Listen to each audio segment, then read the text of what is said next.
कधी तुम्ही लक्ष दिलं आहे का, एखाद्या व्यक्तीला कितीही स्पष्टपणे तिची चूक दाखवून दिली तरी ती शांतपणे हो माझ्याकडून चूक झाली असं म्हणण्याऐवजी लगेच काहीतरी कारण सांगायला सुरुवात करते. कधी परिस्थितीला दोष देते, कधी दुसऱ्या व्यक्तीला, तर कधी स्वतःचं वर्तन योग्य ठरवण्याचा प्रयत्न करते. हे फक्त काही लोकांबरोबरच होत नाही, जवळजवळ प्रत्येक व्यक्तीमध्ये ही प्रवृत्ती दिसून येते. नेमकं याच ठिकाणी लेखक चॅप्टरमधील पुढचा महत्त्वाचा विचार मांडतात. लेखक सांगतात की टीकेमुळे माणूस बदलत नाही, उलट ती त्या व्यक्तीला स्वतःचं समर्थन करण्यासाठी प्रवृत्त करते. हे ऐकायला साधं वाटतं, पण यामागे मानवी स्वभावाचं एक अतिशय खोल निरीक्षण दडलं आहे. आपण अनेकदा असं गृहीत धरतो की जर एखाद्याला त्याची चूक दाखवून दिली तर तो ती चूक स्वीकारेल, कारण आपल्याला वाटतं की सत्य समोर आलं की माणूस बदलतो.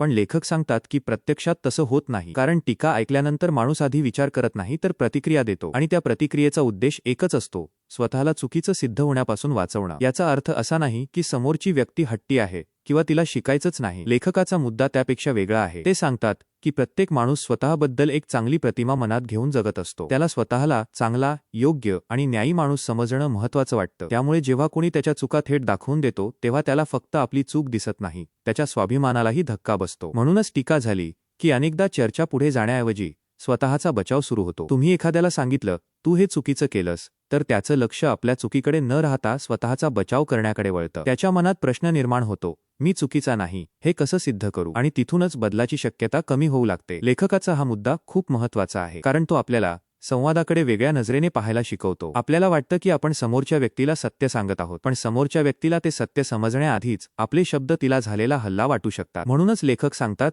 की टीकेमुळे सहकार्य निर्माण होत नाही, उलट समोरची व्यक्ती प्रतिकार करू लागते. हे समजून घेतलं तर अनेक नात्यांमधले वाद का वाढतात हेही स्पष्ट होतं. सुरुवात एका छोट्या चुकीपासून होते, त्यानंतर टीका होते, मग समोरचा स्वतःचं समर्थन करतो, त्यावर आणखी टीका होते, आणि हळूहळू मूळ प्रश्न मागे पडतो. उरतो तो फक्त वाद. लेखक इथे एक मोठा गैरसमज दूर करतात. अनेक लोकांना वाटतं की कठोरपणे बोलणं म्हणजे प्रामाणिकपणे बोलणं, पण लेखक सांगतात की प्रामाणिकपणा आणि टीका या दोन वेगळ्या गोष्टी आहेत. एखाद्याला मदत करण्यामागचा आपला उद्देश चांगला असू शकतो, पण जर ती मदत करण्याची पद्धत अशी असेल की समोरची व्यक्ती लगेच बचावात्मक होते, तर आपला चांगला उद्देश असूनही अपेक्षित बदल घडत नाही. याच कारणामुळे लेखक संवादाची शैली बदलण्यावर भर देतात, कारण शब्द तेच असले तरी ते कशा पद्धतीने बोलले जातात यावर समोरच्या व्यक्तीची प्रतिक्रिया ठरते. आपण अनेकदा फक्त बदलाचा परिणाम दिसतोय का याकडे लक्ष देतो, पण तो बदल घडण्यासाठी आपण कोणतं वातावरण तयार करतो याचा विचार करत नाही. आपल्याला समोरच्या व्यक्तीत बदल हवा असतो, पण तो बदल स्वीकारण्यासाठी तिला सुरक्षित आणि मोकळं वातावरण देणं आपण विसरतो. टीका असं वातावरण तयार करत नाही,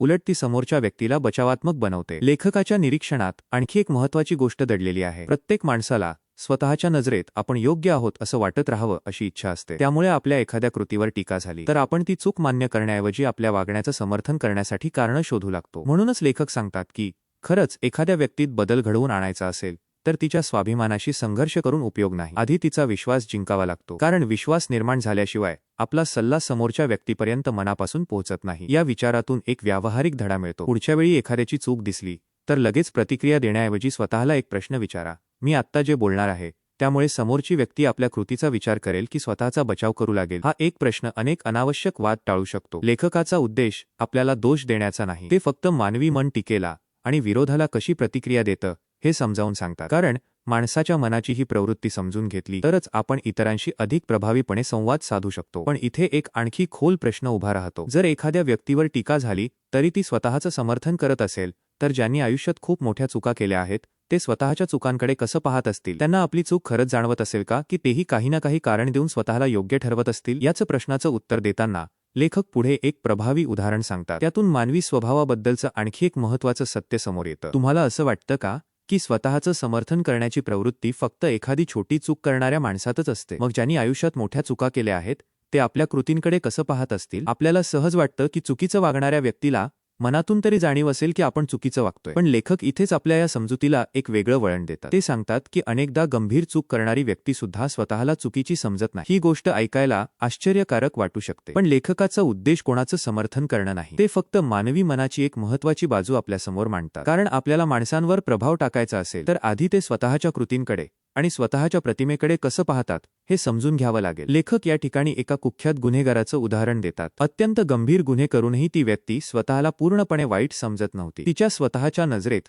तिच्या कृतींना काही ना काही कारण होतं आणि ती त्या कारणांच्या आधारे स्वतःचं वागणं योग्य ठरवत होती. लेखक हे उदाहरण आपल्याला धक्का देण्यासाठी वापरत नाही, ते एक मूलभूत गोष्ट समजावून सांगतात. जर गंभीर चुका करणारी व्यक्ती सुद्धा स्वतःला दोषी मानण्याऐवजी आपल्या कृतीचं समर्थन करत असेल तर आपल्या आजूबाजूच्या माणसांकडून आपण अशी अपेक्षा का करावी की आपल्या टीकेनंतर ते लगेच म्हणतील हो माझी चूक झाली. याच ठिकाणी चॅप्टरमधला एक अत्यंत महत्त्वाचा विचार समोर येतो. बहुतेक लोक आपल्या कृतींकडे स्वतःच्या नजरेतून पाहतात. आपल्या निर्णयामागची कारणं आणि त्यावेळची परिस्थिती त्यांना माहीत असते. त्यामुळे स्वतःचं वर्तन त्यांना योग्य वाटू शकतं. बाहेरून पाहणाऱ्या व्यक्तीला एखादी गोष्ट चुकीची दिसते, पण तीच गोष्ट करणाऱ्या व्यक्तीला ती तशी चुकीची वाटेल असं नाही. म्हणूनच लेखक सांगतात की टीका अनेकदा निष्फळ ठरते. कारण आपल्याला एखाद्या व्यक्तीचं वर्तन चुकीचं वाटत असलं तरी त्या व्यक्तीला स्वतःचं वर्तन चुकीचं वाटत असेलच असं नाही. हे समजलं की आपल्या अपेक्षाही बदलायला लागतात. समजा एखाद्या व्यक्तीला आपल्या वर्तनामागची कारणं योग्य वाटत आहेत. अशा वेळी आपण तिला कितीही दोष दिला तरी ती आधी स्वतःची बाजू मांडेल, कारण तिच्या स्वतःच्या नजरेत ती वाईट व्यक्ती नसते. ही गोष्ट फक्त इतरांबद्दल नाही, आपणही अनेकदा असंच करतो. आपल्याकडून एखादी चूक झाली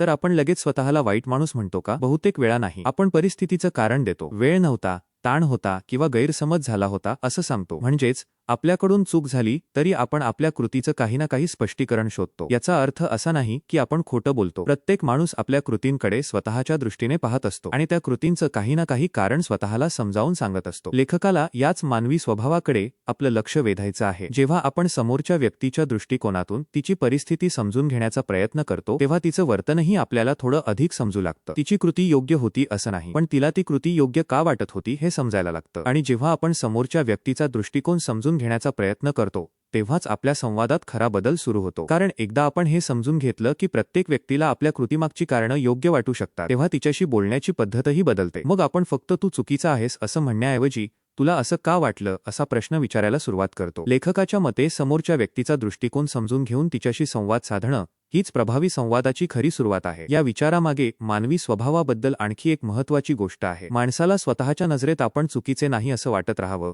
अशी त्याची नैसर्गिक प्रवृत्ती असते. म्हणूनच तो आपल्या निर्णयांचं समर्थन करण्यासाठी काही ना काही कारणं शोधतो. म्हणून आपण एखाद्याच्या कृतीचा फक्त परिणाम पाहून त्याला चुकीचं ठरवलं तर त्या व्यक्तीचा दृष्टिकोन आपल्याला समजणार नाही. पण तिच्या कृतीमागची कारणं आणि तिचा विचार समजून घेण्याचा प्रयत्न केला तर तिच्याशी बोलण्याची पद्धतच बदलू लागते. लेखक इथे आपल्याला कोणाच्याही चुकीच्या वर्तनाचं समर्थन करायला सांगत नाहीत. ते एवढंच सांगतात की चुकीचं वर्तन समजून घेणं आणि त्याला योग्य ठरवणं या दोन वेगळ्या गोष्टी आहेत. समोरची व्यक्ती असं का वागली हे समजून घेतल्याशिवाय तिला योग्य मार्ग दाखवणं कठीण असतं. आणि जेव्हा ही गोष्ट स्पष्ट होते तेव्हा आणखी एक महत्त्वाचा विचार समोर येतो. जर माणूस आपल्या कृतींचं समर्थन करण्यासाठी कारणं शोधत असेल तर ही फक्त काही व्यक्तींची सवय नाही, ही जवळजवळ प्रत्येक माणसामध्ये दिसणारी मानवी प्रवृत्ती आहे. पुढील भागात लेखक याच विचाराला आणखी पुढे नेतात आणि दाखवून देतात की स्वतःच्या कृतींचं समर्थन करणं हा मानवी स्वभावाचा एक महत्त्वाचा भाग आहे. आतापर्यंत आपण एक महत्त्वाची गोष्ट समजून घेतली. बहुतेक लोक स्वतःला चुकीचं मानत नाही, पण लेखक इथेच थांबत नाही. ते हा विचार आणखी पुढे नेतात आणि सांगतात की आत्मसमर्थनाची ही प्रवृत्ती काही मोजक्या लोकांपुरती मर्यादित नाही, ती जवळजवळ प्रत्येक माणसामध्ये दिसून येते. याच निरीक्षणातून लेखक पुढचा महत्त्वाचा मुद्दा मांडतात. माणूस आपल्या चुका लगेच मान्य करण्यापेक्षा त्या का योग्य होत्या हे स्वतःला आणि इतरांना समजावून सांगण्याची शक्यता जास्त असते. हे ऐकल्यावर कदाचित प्रश्न पडेल, मग माणूस कधीच बदलत नाही का? लेखकाचा अर्थ तसा अजिबात नाही. ते फक्त एवढंच सांगतात की माणसात बदल घडवायचा असेल तर आधी त्याचा स्वभाव आणि तो स्वतःच्या वागण्याकडे कसा पाहतो हे समजून घ्यावं लागेल. प्रत्येक माणसाच्या मनात स्वतःबद्दल एक ठराविक प्रतिमा असते. त्याला स्वतःला प्रामाणिक, चांगला आणि योग्य निर्णय घेणारा माणूस समजणं महत्त्वाचं वाटतं. ही भावना त्याच्या आत्मसन्मानाशी जोडलेली असते. त्यामुळे जेव्हा कोणी त्याच्या एखाद्या कृतीवर टीका करतो तेव्हा त्याला फक्त त्या कृतीवर टीका झाल्यासारखं वाटत नाही, त्याला आपल्या व्यक्तिमत्वावरच प्रश्नचिन्ह उभं केल्यासारखं वाटतं. आणि म्हणूनच टीका होताच तो लगेच स्वतःची बाजू वाचवण्याचा प्रयत्न करू लागतो. हा बचाव अनेक प्रकारे दिसून येतो. कधी तो परिस्थितीला दोष देतो, कधी दुसऱ्या व्यक्तीला जबाबदार धरतो, कधी आपल्या निर्णयामागचं कारण सांगतो, तर कधी स्वतःलाच समजावून सांगतो की त्याने जे केलं ते त्यावेळी योग्यच होतं. लेखक या वर्तनाकडे दोष म्हणून पाहत नाही, ते त्याला मानवी स्वभावाचा एक नैसर्गिक भाग मानतात. याच ठिकाणी या चॅप्टरमधला एक अत्यंत महत्त्वाचा धडा आपल्यासमोर येतो. जर स्वतःची बाजू वाचवण्याची प्रवृत्ती प्रत्येक माणसामध्ये नैसर्गिक असेल तर समोरची व्यक्ती लगेच आपली चूक मान्य करेल अशी अपेक्षा ठेवणं वास्तववादी नाही. आणि जेव्हा आपण समोरची व्यक्ती लगेच आपली चूक मान्य करेल ही अपेक्षा सोडतो तेव्हा संवादाची पद्धतही बदलू लागते. कारण मग आपलं लक्ष समोरच्याला चुकीचं सिद्ध करण्यावर राहत नाही, त्याला समजून घेण्यावर राहतं. लेखक आपल्याला इथे एक वेगळी दृष्टी देतात. ते सांगतात की एखाद्या व्यक्तीने चुकीचा निर्णय घेतला असला तरी तो निर्णय घेताना तिच्या मनात काहीतरी योग्य कारण असू शकतं. आपण त्या कारणाशी सहमत असूच असं नाही, पण त्या व्यक्तीला मात्र तिचा निर्णय योग्य वाटत असतो. म्हणूनच एखाद्या माणसाच्या कृतीचा फक्त परिणाम पाहून त्याच्याबद्दल मत बनवणं अपूर्ण ठरतं. आपण अनेकदा एखाद्याचं वर्तन पाहतो आणि लगेच निष्कर्ष काढतो, पण लेखक सांगतात की त्या वर्तनामागे त्या व्यक्तीची विचार करण्याची पद्धत, तिचे अनुभव आणि तिचा स्वतःचा दृष्टिकोन असतो. हे समजून घेतल्याशिवाय समोरच्या व्यक्तीशी प्रभावीपणे संवाद साधणं कठीण आहे. हा दृष्टिकोन स्वीकारला की आपल्या बोलण्याची पद्धतही बदलू लागते. समजा एखाद्या व्यक्तीने तुमचं म्हणणं ऐकलं नाही, अशावेळी तुम्ही कदाचित लगेच म्हणाल, हा माणूस हट्टी आहे. पण आता लेखक सुचवतात की हा माणूस हट्टी आहे असा निष्कर्ष काढण्याऐवजी स्वतःला एक प्रश्न विचारा, या व्यक्तीला स्वतःचं वागणं योग्य का वाटत असेल? हा छोटासा प्रश्न समोरच्या व्यक्तीकडे पाहण्याचा तुमचा दृष्टिकोनच बदलू शकतो. कारण या प्रश्नामुळे आपला दृष्टिकोन बदलतो. टीकेऐवजी मनात उत्सुकता निर्माण होते, रागाऐवजी समोरच्या व्यक्तीला समजून घेण्याची इच्छा निर्माण होते आणि संघर्षाऐवजी संवादाची शक्यता निर्माण होते. लेखकाला माहीत आहे की हे सोपं नाही, कारण एखाद्याचं वर्तन चुकीचं वाटलं की आपली पहिली प्रतिक्रिया अनेकदा टीका करण्याचीच असते. पण लेखक आपल्याला आठवण करून देतात की मनात पहिल्यांदा येणारी प्रतिक्रिया हीच नेहमी योग्य प्रतिक्रिया असेल असं नाही. ज्या क्षणी आपण समोरच्या व्यक्तीच्या आत्मसन्मानाचा विचार करू लागतो, त्याच क्षणी आपली बोलण्याची पद्धतही बदलू लागते. इथे लेखक आपल्याला आणखी एक महत्त्वाची गोष्ट समजावून सांगतात. समोरच्या व्यक्तीची प्रतिक्रिया नेहमी वैयक्तिक अपमान म्हणून घेऊ नका. अनेकदा ती व्यक्ती तुमच्याशी वाद घालण्यासाठी वाद घालत नसते, ती फक्त स्वतःबद्दलची चांगली प्रतिमा आणि आपला आत्मसन्मान जपण्याचा प्रयत्न करत असते. समोरच्या व्यक्तीची प्रतिक्रिया वैयक्तिक अपमान समजण्याऐवजी तिच्यामागचं कारण समजून घेतलं की अनेक गैरसमज आपोआप दूर होतात. म्हणूनच लेखक या टप्प्यावर आपल्याला दोष देण्याच्या मानसिकतेतून बाहेर आणतात. ते सांगतात की जर तुम्हाला खरंच लोकांवर प्रभाव टाकायचा असेल तर आधी माणसाचं मन कसं काम करतं हे समजून घ्या, कारण मानवी स्वभाव समजून घेतल्याशिवाय संवादाची योग्य पद्धत सापडत नाही. आता प्रश्न असा उरतो की जर टीकेमुळे माणूस बदलण्याऐवजी बचावात्मक होत असेल आणि आत्मसमर्थन हा मानवी स्वभावाचा भाग असेल तर मग योग्य मार्ग कोणता? मग लोकांशी अशा पद्धतीने कसं बोलायचं की ते बचावात्मक न होता आपलं म्हणणं ऐकून घेतील? याच ठिकाणी हा अध्याय एका महत्त्वाच्या वळणावर येतो. पुढील भागात लेखक या विचाराला पुढे नेत एक व्यावहारिक मार्ग दाखवतात. ते सांगतात की टीका करण्याऐवजी स्वतःला एक वेगळा प्रश्न विचारायला शिका, ही व्यक्ती असं का वागत असेल? आणि या प्रश्नापासूनच प्रभावी संवादाची खरी सुरुवात होते. जर एखादी व्यक्ती स्वतःला चुकीची मानत नसेल, टीका केली की ती आणखी बचावात्मक होत असेल आणि आत्मसमर्थन हा मानवी स्वभावाचा भाग असेल, तर मग करायचं काय? हा प्रश्न अगदी स्वाभाविक आहे, कारण आतापर्यंत लेखकांनी आपल्याला काय करू नये हे समजावून सांगितलं. पण आता ते पुढे जाऊन काय करावं याचा मार्गही दाखवायला सुरुवात करतात. ते सांगतात, एखाद्या व्यक्तीत बदल घडवायचा असेल, तिच्यावर प्रभाव टाकायचा असेल किंवा तिच्याशी चांगलं नातं निर्माण करायचं असेल तर एक सवय लावून घ्या. प्रतिक्रिया देण्यापूर्वी स्वतःला एक साधा प्रश्न विचारा, ही व्यक्ती असं का वागत असेल? प्रश्न छोटा आहे, पण लेखकांच्या मते तो आपल्या विचार करण्याची दिशाच बदलू शकतो. कारण एखाद्याच्या वागण्यामागचं कारण समजून घ्यायला सुरुवात केली की आपण त्याच्यावर लगेच दोष ठेवण्याऐवजी त्याला समजून घेण्याचा प्रयत्न करू लागतो. याच ठिकाणी लेखक समजून घेणं आणि सहमत असणं यांच्यातला फरक स्पष्ट करतात. एखाद्याला समजून घेणं म्हणजे त्याचं वागणं योग्य आहे असं मान्य करणं नाही. समजून घेणं म्हणजे त्या व्यक्तीच्या विचारांपर्यंत पोहोचण्याचा प्रयत्न करणं. या दोन वेगळ्या गोष्टी आहेत. अनेकदा आपण समजून घेणं आणि सहमत असणं या दोन्ही गोष्टी एकच मानतो. आपल्याला वाटतं की समोरच्या व्यक्तीला समजून घेतलं तर आपण तिच्या चुकीच्या वागण्याचं समर्थन करत आहोत. पण लेखकांचा मुद्दा तसा नाही. ते सांगतात की एखाद्या व्यक्तीच्या कृतीशी असहमत असतानाही ती व्यक्ती तसं का वागली हे समजून घेता येतं. आणि खरं तर समोरच्या व्यक्तीला समजून घेण्याचा हा प्रयत्नच बदलाची सुरुवात असतो. कारण समोरची व्यक्ती असं का विचार करते आणि तसं का वागते हे समजून घेतल्याशिवाय तिच्याशी प्रभावी संवाद साधणं कठीण आहे. समोरच्या व्यक्तीला समजून घेण्याचा लेखकांचा हा दृष्टिकोन खूप व्यावहारिक आहे. समजा तुमचा एखादा सहकारी वारंवार काम वेळेवर पूर्ण करत नाही. अशा वेळी तुमची पहिली प्रतिक्रिया काय असेल? तुम्हाला कदाचित लगेच वाटेल हा सहकारी निष्काळजी आहे. पण लेखक इथे आपल्याला थोडं थांबून विचार करायला सांगतात. स्वतःला विचारा, हा सहकारी वेळेवर काम पूर्ण करू शकत नाही, त्यामागे काही कारण असेल का? कदाचित त्या सहकार्यावर कामाचा जास्त ताण असेल, कदाचित त्या सहकार्याला कामाबद्दल काही गोष्ट नीट समजली नसेल, कदाचित त्या सहकार्याच्या दृष्टीने इतर काही कामांना जास्त प्राधान्य असेल. लेखक यापैकी कोणतंही कारण निश्चित मानत नाही. ते फक्त एवढंच सांगतात की लगेच निष्कर्ष काढण्याऐवजी आधी त्या व्यक्तीची परिस्थिती आणि तिच्या वागण्यामागचं कारण समजून घेण्याचा प्रयत्न करा. हीच सवय पुढे जाऊन आपल्या बोलण्याची पद्धत बदलते. कारण जेव्हा एखाद्या व्यक्तीला जाणवतं की समोरची व्यक्ती तिला दोष देण्यासाठी नाही तर तिचं म्हणणं समजून घेण्यासाठी ऐकत आहे, तेव्हा तिची बचावात्मक भूमिका हळूहळू कमी होऊ लागते. आणि जेव्हा समोरची व्यक्ती बचावात्मक राहत नाही तेव्हाच ती नवीन विचार ऐकून घेण्याच्या स्थितीत येते. लेखकांच्या मते हा मुद्दा अत्यंत महत्त्वाचा आहे, कारण खरा प्रभाव अधिकार गाजवून निर्माण होत नाही. खरा प्रभाव समोरच्या व्यक्तीला समजून घेण्याच्या वृत्तीतून निर्माण होतो. याच कारणामुळे लेखक राग व्यक्त करण्यापेक्षा समोरच्या व्यक्तीला समजून घेण्याला अधिक महत्त्व देतात. राग व्यक्त केल्यामुळे कदाचित क्षणभर मन हलकं वाटेल. आपल्याला क्षणभर असंही वाटू शकतं की आपण समोरच्याला चांगलंच सुनावलं. पण रागाने बोलून किंवा समोरच्याला सुनावून नातं मजबूत होत नाही आणि त्यामुळे समोरच्या व्यक्तीच्या वागण्यातही अपेक्षित बदल घडत नाही. उलट रागाने बोलणाऱ्या व्यक्तीमध्ये आणि समोरच्या व्यक्तीमध्ये अंतर वाढतं. म्हणून लेखक पुन्हा एकदा आपल्याला आपल्या मूळ उद्देशाची आठवण करून देतात. समोरच्याला हरवणं नाही, तर त्याला समजून घेऊन प्रभावी संवाद साधणं. तुम्हाला खरंच समोरच्या व्यक्तीला हरवायचं आहे की तिचं म्हणणं समजून घ्यायचं आहे? तुम्हाला वाद जिंकायचा आहे की समोरच्या माणसाचं मन जिंकायचं आहे? जर तुमचं उत्तर समोरच्या माणसाचं मन असं असेल तर त्याच्यापर्यंत पोहोचण्याचा मार्ग टीका नसून समजून घेणं आहे. समजून घेण्याची ही वृत्ती स्वीकारली की आपल्या विचार करण्याच्या पद्धतीत आणखी एक महत्त्वाचा बदल घडतो. जेव्हा आपण एखादी व्यक्ती असं का वागते हे समजून घेण्याचा प्रयत्न करतो तेव्हा तिच्याबद्दलचा आपला रागही कमी होऊ लागतो. कारण समोरच्या व्यक्तीची परिस्थिती किंवा तिच्या वागण्यामागची कारणं माहीत नसतील तर गैरसमज आणि राग वाढू शकतो. पण समोरच्या व्यक्तीची परिस्थिती समजून घेतली की राग कमी होऊन तिच्याबद्दल सहानुभूती निर्माण होऊ लागते. लेखकांच्या मते रागाऐवजी समोरच्या व्यक्तीला समजून घेण्याची वृत्ती निर्माण होणं हीच खरी प्रगती आहे. लोकांना बदलण्याचा प्रयत्न करण्यापूर्वी त्यांना समजून घेण्याची तयारी ठेवणं हीच खरी प्रगती आहे. समोरच्या व्यक्तीला समजून घेण्याची ही वृत्ती फक्त तिच्यातच बदल घडवत नाही, उलट समोरच्याला समजून घेण्याच्या या प्रक्रियेत आपल्या विचार करण्याची आणि प्रतिक्रिया देण्याची पद्धतही बदलते. आपण समोरच्याशी ज्या पद्धतीने बोलतो तीही बदलते आणि समोरची व्यक्ती काही चुकली तरी तिच्यावर लगेच रागावण्याऐवजी आपण आधी तिची बाजू समजून घेऊ लागतो. यामुळे हळूहळू आपली नातीही अधिक चांगली होऊ लागतात. पण लेखकांचा विचार इथेच थांबत नाही. ते पुढे सांगतात की समोरच्या व्यक्तीला समजून घेण्याची ही वृत्ती फक्त मनात ठेवून उपयोग नाही, ती आपल्या बोलण्यात आणि वागण्यातही दिसायला हवी. कारण समोरच्या व्यक्तीला आणि तिच्या वागण्यामागचं कारण समजून घेणं ही बदलाची पहिली पायरी आहे. पण समोरच्या व्यक्तीला समजून घेण्याच्या या प्रयत्नाला खरी खोली आणि ताकद मिळते ती सहानुभूतीमुळे. लेखक याच गोष्टीवर भर देतात आणि दाखवून देतात की दयाळूपणा आणि सहानुभूती हे केवळ चांगले गुण नाहीत, तर लोकांवर सकारात्मक प्रभाव निर्माण करण्याची प्रभावी साधनं आहेत. एखाद्या व्यक्तीला समजून घेतल्यानंतर एक महत्त्वाचा प्रश्न उरतो, फक्त तिच्या वागण्यामागचं कारण समजून घेणं पुरेसं आहे का, की प्रभावी संवादासाठी त्यापुढेही काही आवश्यक आहे? लेखकांच्या मते इथूनच पुढची महत्त्वाची पायरी सुरू होते,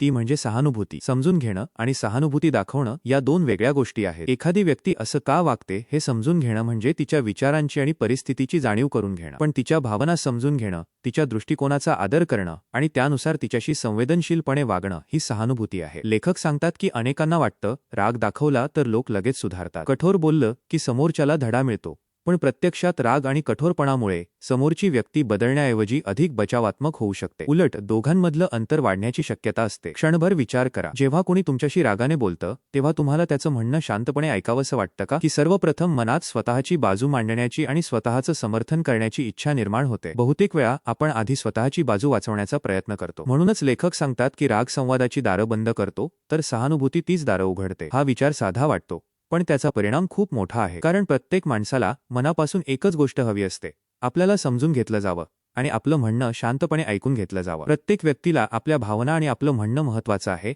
असं जाणवण्याची गरज असते. आणि जेव्हा समोरच्या व्यक्तीला आपण तिला समजून घेत आहोत असं जाणवतं तेव्हा तिचा बचाव हळूहळू कमी होऊ लागतो. लेखक याच कारणामुळे सहानुभूतीला प्रभावी संवादाचा पाया मानतात. लक्षात घ्या, लेखक कुठेही असं म्हणत नाहीत की प्रत्येक गोष्टीला होकार द्या, चुकीचं वर्तन स्वीकारा असंही ते म्हणत नाही. त्यांचा मुद्दा फक्त एवढाच आहे की समोरच्या व्यक्तीला तिच्या भावना आणि दृष्टिकोनासह समजून घेण्याचा प्रयत्न करा. कारण जेव्हा एखाद्या व्यक्तीला असं जाणवतं की तिचं म्हणणं ऐकून घेतलं जात आहे तेव्हा ती स्वतःच्या वागण्याकडेही नव्या नजरेने पाहण्यास अधिक तयार होऊ शकते. हीच सहानुभूतीची खरी ताकद आहे. लेखकांचा आणखी एक महत्त्वाचा संदेश इथे समोर येतो. आपण अनेकदा समोरच्या व्यक्तीचं वर्तन बदलण्याचा प्रयत्न करतो पण त्या वर्तनामागच्या भावना समजून घेण्याचा प्रयत्न करत नाही. उदाहरणार्थ, आपल्याला एखाद्याचं वर्तन दिसतं पण त्या वर्तनामागे असलेली भीती, नाराजी, असुरक्षितता किंवा अपेक्षा आपल्याला दिसत नाही. लेखक सांगतात, जर तुम्ही फक्त वर्तन पाहिलं तर तुम्ही त्यावर लगेच प्रतिक्रिया द्याल, पण जर त्या वर्तनामागच्या भावना समजून घेतल्या तर तुमचा प्रतिसाद अधिक विचारपूर्वक होऊ शकतो. यातच प्रतिक्रिया आणि प्रतिसाद यांच्यातला मुख्य फरक आहे. प्रतिक्रिया अनेकदा क्षणिक आणि भावनेतून आलेली असते,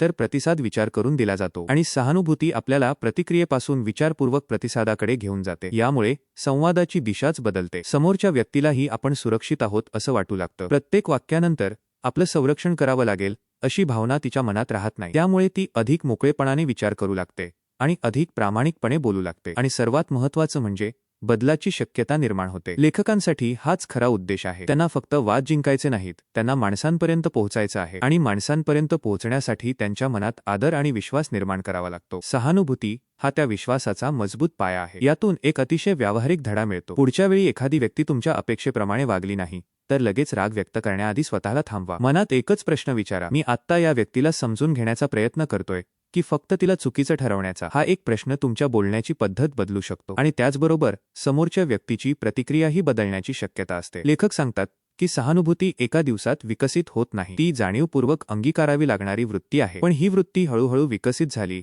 की नात्यांमधले अनेक संघर्ष कमी होऊ लागतात. याच कारणामुळे या अध्यायात लेखक पुन्हा पुन्हा टीकेपासून दूर राहण्याचा आणि समजून घेण्याचा मार्ग स्वीकारण्याचा आग्रह धरतात. पण सहानुभूती दाखवण्यासाठी आणखी एक गोष्ट आवश्यक आहे, संयम. कारण भावना तीव्र असताना सहानुभूतीने वागणं सोपं नसतं. म्हणूनच पुढील भागात लेखक योग्य संवादाची सुरुवात एका छोट्याशा कृतीपासून करण्यास सांगतात. क्षणभर थांबा, लगेच प्रतिक्रिया देऊ नका. हाच छोटासा विराम अनेक मोठे संघर्ष टाळू शकतो. कधी असा अनुभव आला आहे का की रागाच्या भरात आपण काहीतरी बोलून जातो आणि काही मिनिटांनी किंवा काही तासांनी स्वतःलाच वाटतं थोडा वेळ थांबलो असतो तर कदाचित हे बोललोच नसतो. अशी वेळ जवळजवळ प्रत्येकाच्या आयुष्यात येते आणि म्हणूनच लेखक आता एका अतिशय साध्या पण आयुष्यभर उपयोगी पडणाऱ्या सवयीबद्दल सांगतात. प्रतिक्रिया देण्यापूर्वी थोडा वेळ थांबा. हे ऐकायला अगदी साधं वाटतं, पण लेखकांच्या मते हा छोटासा विराम अनेक अनावश्यक संघर्ष टाळू शकतो. कारण जेव्हा एखादी गोष्ट आपल्या मनाविरुद्ध घडते तेव्हा आपली पहिली प्रतिक्रिया अनेकदा भावनेतून येते. आपल्याला लगेच उत्तर द्यावंसं वाटतं, लगेच समोरच्याची चूक दाखवावीशी वाटते, लगेच आपलं मत सिद्ध करावंसं वाटतं. पण पहिली प्रतिक्रिया नेहमीच योग्य असेल असं नाही. त्या क्षणी राग, निराशा, दुखावलेपणा किंवा अहंकार यांसारख्या भावना आपल्या विचारांवर आणि निर्णयांवर तात्काळ प्रभाव टाकू शकतात. म्हणूनच लेखक सांगतात, स्वतःला काही क्षण द्या, कारण त्या काही क्षणांत एक महत्त्वाचा बदल घडतो. भावना थोड्या शांत होतात आणि विचार करण्यासाठी जागा तयार होते. लेखकांचा मुद्दा फक्त एवढाच नाही की शांत राहा. ते त्यापेक्षा पुढे जाऊन सांगतात की थांबल्यानंतर आपण परिस्थितीकडे वेगळ्या नजरेने पाहू शकतो. पहिल्या क्षणी जी गोष्ट फक्त चुकीची वाटत होती तिच्या मागचं कारण शोधण्याची तयारी निर्माण होते. पहिल्या क्षणी जो माणूस आपल्याला हट्टी वाटत होता त्याच्या परिस्थितीचाही विचार करता येतो आणि इथूनच संवादाचा सूर बदलायला लागतो. याचा अर्थ असा नाही की प्रत्येक वेळी समोरची व्यक्ती बरोबरच असेल. लेखक तसं कुठेही म्हणत नाही. ते एवढंच सांगतात की योग्य निष्कर्षापर्यंत पोहोचण्यासाठी भावनेच्या भरात लगेच निर्णय न घेता विचारांना थोडा वेळ देणं आवश्यक आहे. हा छोटासा विराम कमजोरी नाही, उलट तो आत्मनियंत्रणाचं लक्षण आहे. कारण लगेच प्रतिक्रिया देणं सोपं असतं, पण योग्य प्रतिसाद देण्यासाठी संयम लागतो. लेखकांच्या मते प्रभावी संवाद साधणाऱ्या व्यक्तीची एक महत्त्वाची सवय इथे दिसून येते. ती परिस्थितीवर लगेच प्रतिक्रिया देण्याऐवजी आधी परिस्थिती समजून घेण्याचा प्रयत्न करते आणि मग प्रतिसाद देते. ही सवय संवाद अधिक स्पष्ट करते, नात्यांमध्ये विश्वास वाढवते आणि अनावश्यक गैरसमज कमी करते. जरा विचार करा, जर प्रत्येक वादाच्या सुरुवातीला फक्त काही सेकंदांचा विराम घेतला तर किती गोष्टी वेगळ्या घडू शकतील? किती कठोर शब्द बोललेच जाणार नाहीत? किती नाती तुटण्यापासून वाचू शकतील? किती गैरसमज निर्माण होण्याआधीच थांबू शकतील? लेखकांना याच गोष्टीची जाणीव करून द्यायची आहे, कारण ते माणसांना बदलण्यापूर्वी स्वतःच्या प्रतिक्रिया बदलण्यावर भर देतात. आपण इतरांचं वर्तन नियंत्रित करू शकत नाही, पण आपल्या प्रतिक्रिया नक्कीच नियंत्रित करण्याचा प्रयत्न करू शकतो आणि आपल्या प्रतिक्रियेचा समोरच्या व्यक्तीच्या पुढच्या प्रतिक्रियेवरही परिणाम होऊ शकतो. जर आपण रागाने सुरुवात केली तर समोरची व्यक्तीही बचावात्मक होण्याची किंवा रागाने उत्तर देण्याची शक्यता वाढते. पण जर आपण शांतपणे बोललो तर संवादही शांत राहण्याची शक्यता वाढते. हीच लेखकांची विचारसरणी आहे. ते आपल्याला कोणतंही गुंतागुंतीचं तंत्र शिकवत नाहीत.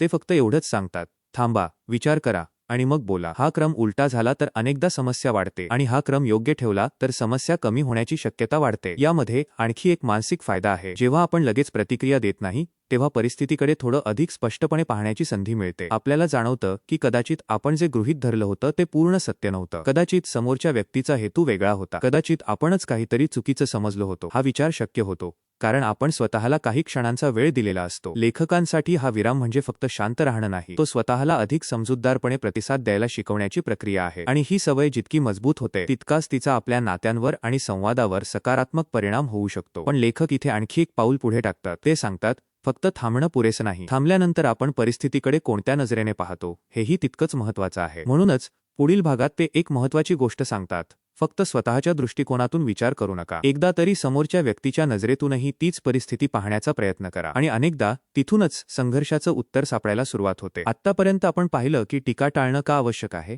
समोरच्या व्यक्तीला समजून घेणं का महत्त्वाचं आहे, सहानुभूती का प्रभावी ठरते आणि प्रतिक्रिया देण्याआधी थोडा विराम घेणं किती उपयोगाचं आहे. पण लेखक आता या सगळ्या विचारांना आणखी एका महत्त्वाच्या सवयीशी जोडतात. ते म्हणतात, फक्त स्वतःच्या नजरेतून जग पाहू नका, एकदा तरी समोरच्या व्यक्तीच्या दृष्टिकोनातूनही तीच परिस्थिती पाहण्याचा प्रयत्न करा. हे ऐकायला अगदी साधं वाटतं, पण प्रत्यक्षात ही सवय अंगीकारणं सोपं नसतं, कारण आपल्या प्रत्येक निर्णयामागे आपले अनुभव, विचार आणि भावना असतात. त्यामुळे आपला दृष्टिकोन आपल्याला स्वाभाविक आणि योग्य वाटतो. पण लेखक आपल्याला एक महत्त्वाचा प्रश्न विचारायला लावतात. जर आपल्याला आपला दृष्टिकोन योग्य वाटत असेल तर समोरच्या व्यक्तीला तिचा दृष्टिकोन योग्य वाटत नसेल का? हा प्रश्न विचारला की आपल्या विचार करण्याची दिशा बदलते. आपण फक्त कोण बरोबर असा प्रश्न विचारत नाही, त्याऐवजी समोरची व्यक्ती असं का पाहत असेल हा प्रश्न विचारायला सुरुवात करतो. लेखकांच्या मते याच ठिकाणी समज वाढायला सुरुवात होते, आणि समज वाढली की संघर्ष कमी होण्याची शक्यता वाढते. अनेकदा आपल्याला स्वतःची बाजूच पूर्णपणे स्पष्ट दिसते. आपल्या भावना आपल्याला माहीत असतात, आपल्या अडचणी आपल्याला माहीत असतात आणि आपले हेतूही आपल्याला माहीत असतात. पण समोरच्या व्यक्तीच्या मनात काय चाललं आहे हे आपल्याला माहीत नसतं. तरीही आपण तिच्या वागण्याबद्दल लगेच निष्कर्ष काढतो. लेखक सांगतात, हीच घाई अनेक गैरसमजांची सुरुवात असते. म्हणूनच ते दृष्टिकोन बदलण्याचा आग्रह धरतात. दृष्टिकोन बदलणं म्हणजे स्वतःची बाजू सोडणं नाही.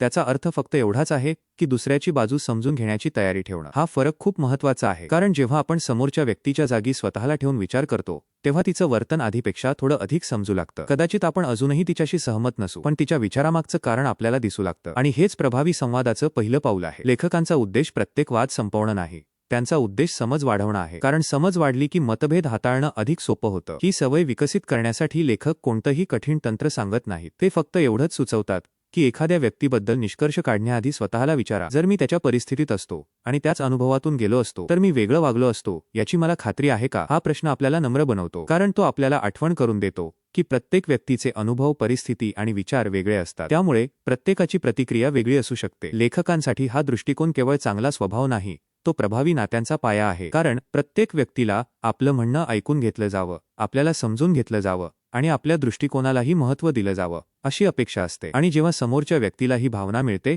तेव्हा ती तुमचंही म्हणणं ऐकून घेण्यास अधिक तयार होते. याच ठिकाणी खरा प्रभाव निर्माण होतो. हा प्रभाव आदेशातून किंवा दडपणातून नाही, तर परस्पर समजुतीतून निर्माण होतो. लेखकांचा हा विचार आजच्या प्रत्येक नात्यासाठी तितकाच महत्त्वाचा आहे, कारण अनेकदा समस्या केवळ मतभेदांमुळे निर्माण होत नाही, ती एकमेकांचा दृष्टिकोन समजून न घेतल्यामुळे वाढते. जर आपण फक्त स्वतःच्या नजरेतून प्रत्येक गोष्ट पाहत राहिलो तर प्रत्येक वेगळं मत आपल्याला चुकीचं वाटू शकतं. पण जर आपण दुसऱ्याच्या नजरेतूनही पाहायला शिकलो तर अनेक मतभेद हे फक्त वेगळे दृष्टिकोन आहेत हे लक्षात येतं, आणि ही जाणीव संवादाला अधिक शांत, अधिक प्रामाणिक आणि अधिक परिणामकारक बनवते. याच विचारातून लेखक आता या अध्यायाच्या आणखी एका महत्त्वाच्या शिकवणीकडे वळतात. ते सांगतात, जर तुम्हाला खरंच लोकांमध्ये सकारात्मक बदल घडवायचा असेल तर त्यांच्या प्रत्येक चुकांकडे लक्ष देण्यात वेळ घालवू नका. त्याऐवजी त्यांनी केलेल्या चांगल्या गोष्टींकडे लक्ष द्या. कारण पुढील भागात लेखक स्पष्ट करतात की सकारात्मक कृतींची दखल घेणं आणि त्यांना प्रोत्साहन देणं हे टीकेपेक्षा कितीतरी अधिक प्रभावी ठरू शकतं. आपण जेव्हा एखाद्या व्यक्तीमध्ये बदल घडवण्याचा प्रयत्न करतो तेव्हा आपलं लक्ष सर्वात आधी कुठे जातं? बहुतेक वेळा तिच्या चुका शोधण्याकडे जातं. ती काय चुकीचं करते, कुठे कमी पडते, काय सुधारायला हवं,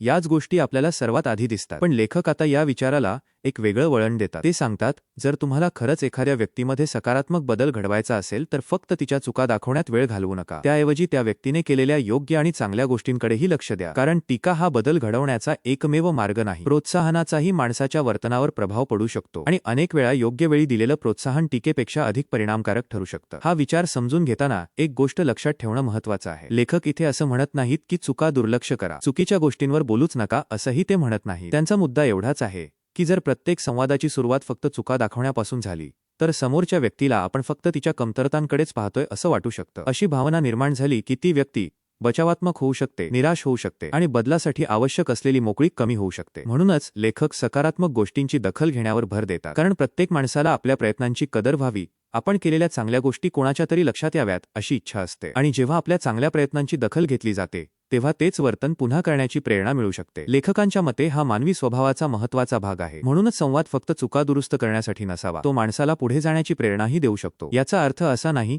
की प्रत्येक वेळी फक्त कौतुकच करावं. लेखकांचा मुद्दा इतकाच आहे की माणसामधील चांगुलपणाकडेही तितक्याच प्रामाणिकपणे पहा जितकं तुम्ही त्याच्या चुका पाहता. हा दृष्टिकोन नात्यांमध्ये मोठा बदल घडवू शकतो, कारण जेव्हा एखाद्या व्यक्तीला जाणवतं की समोरची व्यक्ती तिच्या चुका पाहण्याबरोबरच तिच्या चांगल्या गोष्टींचीही दखल घेते तेव्हा विश्वास निर्माण होण्याची शक्यता वाढते. संवाद अधिक मोकळा होतो आणि त्यातून बदलासाठी अधिक चांगली जागा तयार होते. लेखकांच्या संपूर्ण विचारसरणीत एक गोष्ट सतत दिसून येते. ते माणसावर नियंत्रण मिळवण्याचा मार्ग सांगत नाही, ते माणसाचा विश्वास मिळवण्याचा मार्ग सांगतात. आणि विश्वास निर्माण करण्यासाठी आदर, समजूतदारपणा आणि सहानुभूती महत्त्वाची ठरतात. याच कारणामुळे लेखक पुन्हा पुन्हा आपल्याला आठवण करून देतात, लोकांवर प्रभाव टाकायचा असेल तर त्यांना कमी लेखू नका. त्यांना समजून घ्या, त्यांच्या भावनांचा आदर करा, त्यांच्या दृष्टिकोनाला महत्त्व द्या आणि त्यांनी केलेल्या चांगल्या गोष्टींचीही मनापासून दखल घ्या. असं केल्यावर समोरच्या व्यक्तीला स्वतःमध्ये बदल करण्यासाठी अधिक सुरक्षित आणि सकारात्मक वातावरण मिळू शकतं. लेखकांच्या मते हीच प्रभावी नेतृत्वाची सुरुवात आहे. आता हा अध्याय शेवटाकडे येतो आणि शेवटी लेखक या सर्व विचारांना एका सोप्या